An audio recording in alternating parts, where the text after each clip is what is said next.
প্রতিশ্রুতি সহায়তা পাচ্ছে না আহত ও শহীদদের পরিবার, বাধ্য হয়ে আন্দোলনে তারা।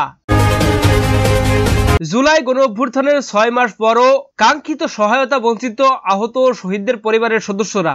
উন্নত চিকিৎসা, পুনর্বাসন, রাষ্ট্রীয় স্বীকৃতি ও আর্থিক সহায়তা নিয়ে সরকারের প্রতিশ্রুতির দৃশ্যমান অগ্রগতি নেই।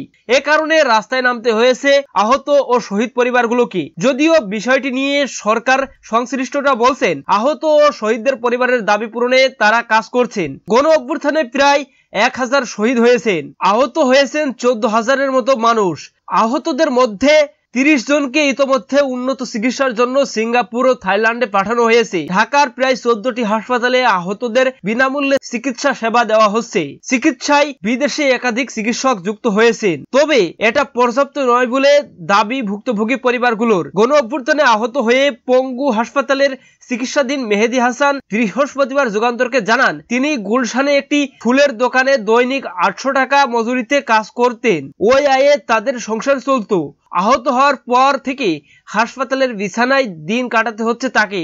সরকার আহত ও শহীদদের তালিকা করে 31 ডিসেম্বরের মধ্যে তা প্রকাশের ঘোষণা দিয়েছিল, কিন্তু এখন পর্যন্ত তা প্রকাশ করতে পারেননি। এছাড়া চিকিৎসা ও পুনর্বাসনে অসংখ্য প্রতিশ্রুতি দিলেও কোনোটাই যথাযথভাবে বাস্তবায়ন হয়নি। আহতদের হেলথ কার্ডও দেওয়া হয়নি।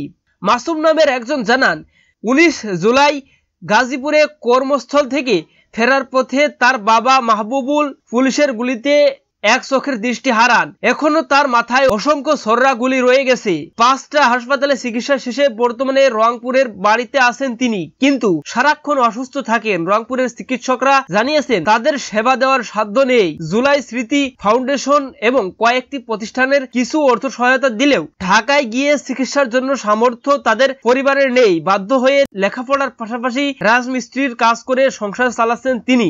সরকার একটি চাকরি দিলেও পরিবার নিয়ে বাঁচতে পারতেন তিনি। বৃহস্পতিবার পর্যন্ত স্বাস্থ্য অধিদপ্তরের ম্যানেজমেন্ট ইনফরমেশন সিস্টেম MIS শাখার ওয়েবসাইট থেকে জুলাই আগস্ট গণঅভ্যুত্থানে 13,231 জন আহত এবং 844 জন শহীদের তালিকা আপলোড করা হয়। অর্থ মন্ত্রণালয় ক্ষতিগ্রস্ত পরিবারগুলোকে 637 কোটি 80 লক্ষ টাকা দেওয়ার কথা বলেছে। শহীদদের পরিবার 30 লাখ করে টাকা পাবেন। এর মধ্যে 10 লাখ টাকা FDR থাকবে আর আহতদের সর্বোচ্চ 5 লাখ টাকা দেওয়া হবে। প্রতি মাসে শহীদ পরিবার ও আহতদের মাসিক ভাতা পাবেন। প্রতি মাসে শহীদ পরিবার ও আহতরা মাসিক ভাতা পাবেন। জানুয়ারিতে 232 কোটি 60 লাখ টাকা দেওয়ার কথা ছিল।